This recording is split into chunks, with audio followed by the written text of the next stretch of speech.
अभी जो पेट्रोल आ रहा है, अभी जो फ्यूल आ रहा है, उसके अंदर इथेनॉल 20% मिक्स आ रहा है। लेकिन यही फ्यूचर में कुछ टाइम बाद E20 की जगह पे इथेनॉल 85 ऐड होने लगेगा पेट्रोल के अंदर। जब E20 से अभी फ्यूल पंप में दिक्कत आ रही है, पावर में दिक्कत आ रही है, तो E85 आने के बाद जो है इन इंजनों का क्या हाल होगा। इसका मतलब भाई ये वाले इंजन ज़्यादा लंबे नहीं चलेंगे।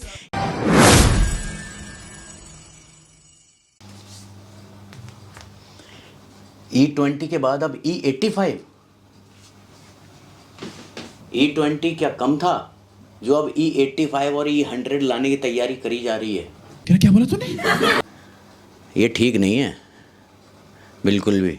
E20 के बाद अब E85, चलिए सच जानते हैं कि है क्या सच। तो जैसा कि जो लोग मुझसे पहले से जुड़े हुए हैं या जिन लोगों ने मुझे सब्सक्राइब किया हुआ है, उन लोगों को पहले से पता होगा कि मैं हायाबूसा चलाता हूँ। मेरे पास हायाबूसा है और मेरी हायाबूसा पहले फुल टैंक में मतलब 21 लीटर में 285 से 290 किलोमीटर चलती थी। भाई बड़ा लोग पूछते हैं कि एवरेज कितना देती है, एवरेज कितना देती है। आज मैं एवरेज बता ही देता हूँ भाई। देखो, मैंने सुबह चलते टाइम 1400 रुपए का पेट्रोल डलवाया था और ये लास्ट वाली जो सुई जो थी ना, वो जहाँ अभी है वहीं पर थी और अभी चल चुकी है भाई 273 किलोमीटर। लेकिन E20 आने के बाद ये मेरी बाइक का जो एवरेज है पूरा 100 किलोमीटर का एवरेज, 100 से 120 किलोमीटर का एवरेज बिल्कुल ख़त्म। मगर भाई पेट्रोल बहुत खाया है इस बार, क्योंकि हर बार भाई मैंने हायाबूसा से बहुत अच्छा एवरेज निकाला है। मगर इस बार जो है ना, वो एवरेज की लंका लग गई भाई E20 की वजह से। बहुत बुरा हाल हो गया यार। बिल्कुल भाई फुल करा के निकला था। देखो, जहाँ पे डलवाई थी ना, उससे भी ज़्यादा पेट्रोल ख़त्म हो गया है इसका। और अभी देखना जरा 158 किलोमीटर, सिर्फ 158 किलोमीटर। यानी कि आसान भाषा में समझाऊं तो भाई मेरी बाइक का एवरेज और मेरे ही जैसे बहुत सारे भाइयों का एवरेज लवणे न भोजन। और अब बात हो रही है E85 की, मतलब E20 की जगह अब इथेनॉल आएगा 85% पेट्रोल के अंदर, मतलब और भी ज़्यादा इथेनॉल। ये सही है या और भी ज़्यादा प्रॉब्लम क्रिएट करेगा? अब आइए मैं आपको गवर्नमेंट का प्लान बताता हूँ। जो हमारे मंत्री जी हैं गन्ने के जूस वाले, गन्ने का जूस बड़ा गिलास 20 रुपए का। उनका जो विज़न है वो विज़न ये है, ऑयल इंपोर्ट कम करना, फार्मर्स को फ़ायदा पहुंचाना। मगर इससे फार्मर्स को फ़ायदा हो या ना हो, लेकिन जो नुकसान होने वाले लोग हैं, जिनका नुकसान हो रहा है, उनकी तादाद बहुत ही ज़्यादा है। अभी जो पेट्रोल आ रहा है, अभी जो फ्यूल आ रहा है, उसके अंदर इथेनॉल 20% मिक्स आ रहा है। लेकिन यही फ्यूचर में कुछ टाइम बाद E20 की जगह पे इथेनॉल 85 ऐड होने लगेगा पेट्रोल के अंदर। क्या क्या बोला तूने? जी हाँ, बिल्कुल सही सुना आपने। हमारे नेताजी ने, हमारे मंत्री जी ने अभी कहा है कुछ दिन पहले ही कि फ्यूचर में हम इथेनॉल 100% लेकर आएंगे।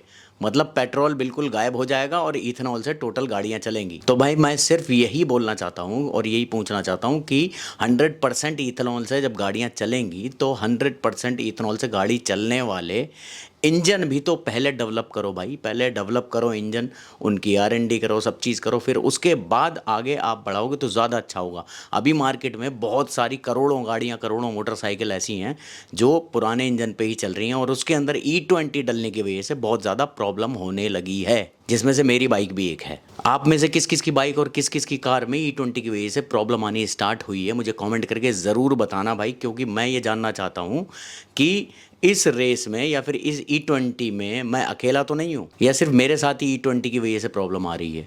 और E100 तो बाद में आएगा, लेकिन उससे पहले अभी काम चालू है, काम जारी है सरकार का E85 के लिए। मतलब E20 की जगह पे E85 आएगा, मतलब इथेनॉल 85% पेट्रोल में मिक्स होके आएगा। क्या तकलीफ है इनको? और E85 को जल्दी लॉन्च करने की तैयारी चल रही है। और अगर आपको ये न्यूज़ पढ़ना है तो भाई इंडिया टुडे, टाइम्स नाउ, इनकी वेबसाइट पे जाके ये न्यूज़ आप पढ़ सकते हो। इनमें ये न्यूज़ छपी हुई है, ये मैं अपनी तरफ से नहीं बोल रहा हूँ। अब मैं पहले आपको E20 के नुकसान बता देता हूँ, फिर उसके बाद E85 से बताऊँगा कि क्या होगा। देखो, जैसा कि आपको सबको पता है कि इथेनॉल के अंदर एनर्जी कम होती है, पावर कम होती है, जिसकी वजह से माइलेज भी ड्रॉप होता है और इंजन को पावर भी कम मिलती है। और अगर इसकी जगह E85 आ गया तो भाई E85 में आप सोच लो कि कितनी ज़्यादा दिक्कतें होने वाली हैं। ये नॉर्मल इंजन को जो अभी E20 से हो रहा है वो E85 से करीब करीब आप 4 से 5 गुना तेजी से होगा, ये समझ लो। जब E20 से अभी फ्यूल पंप में दिक्कत आ रही है, पावर में दिक्कत आ रही है, और फ्यूल टैंक में दिक्कत आ रही है, फ्यूल पंप में दिक्कत आ रही है, मोटर में दिक्कत आ रही है, इंजेक्टर में दिक्कत आ रही है, तो E85 आने के बाद जो है इन इंजनों का क्या हाल होगा। इसका मतलब भाई ये वाले इंजन ज़्यादा लंबे नहीं चलेंगे, E20 से ही ख़त्म हो जाएंगे, जब तक बचेंगे ही नहीं यार। इंजन हीट ज़्यादा होता है, परफॉर्मेंस डाउन हो जाती है, इथेनॉल जल्दी जल जाता है और इंजन की जो पावर होती है वो डाउन हो जाती है, इंजन का टेम्परेचर जल्दी बढ़ जाता है, फ्यूल लाइन डैमेज हो रही है, रबड़ के जो पार्ट होते हैं जहाँ से फ्यूल होके निकलता है उसके बीच में जो रबड़ के पार्ट होते हैं वो सब गल रहे हैं, वो सब खराब हो रहे हैं सिर्फ E20 की वजह से।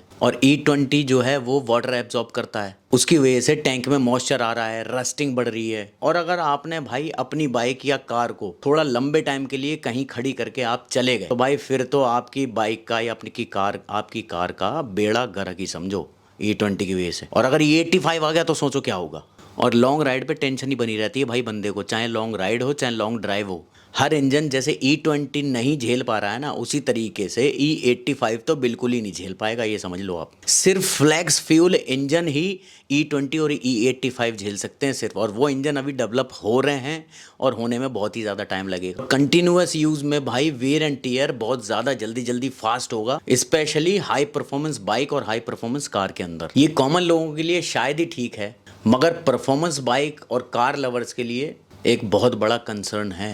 और अगर फ्यूचर में E85 आता है ना भाई, तो उसके लिए नए इंजन लाने ही लाने पड़ेंगे। मतलब आपके पास जो आपकी प्यारी पुरानी बाइक या कार है वो आपको बेचनी ही पड़ेगी या एक जगह खड़ी करनी पड़ेगी शोरूम में, बिल्कुल शोकेस बना के। और आपका क्या एक्सपीरियंस है E20 को लेके वो मुझे कमेंट करके ज़रूर बताना। और अगर E85 आ जाता है तो भाई लवणेन भोज्यम, समझ जाओ। और अगर आप सुपर बाइक लवर हो और सुपर कार लवर हो भाई, आप भी अगर परफॉर्मेंस बाइक पसंद करते हो तो भाई ये वीडियो ज़रूर शेयर करना उन दोस्तों को जो सुपर बाइक अभी चला रहे हैं करंट इंजन वाली। उन्हें भी बता दो कि भाई E85 आने के बाद आपके इंजन का क्या होने वाला है। मिलता हूँ अगली वीडियो में, जब तक के लिए सब्सक्राइब कर लो। Imran Rasul, name shakes the ground. U2, known as Basawala, I'm renowned. Hayabusa roars, ninja cuts the air. Fast rider vibes, no one can compare. Throttle wide open, smoke clouds rise. Ninja and Hayabusa, speed in my eyes. From Bareilly streets to the mountains call. Cameras rolling, I'm thrilling them all.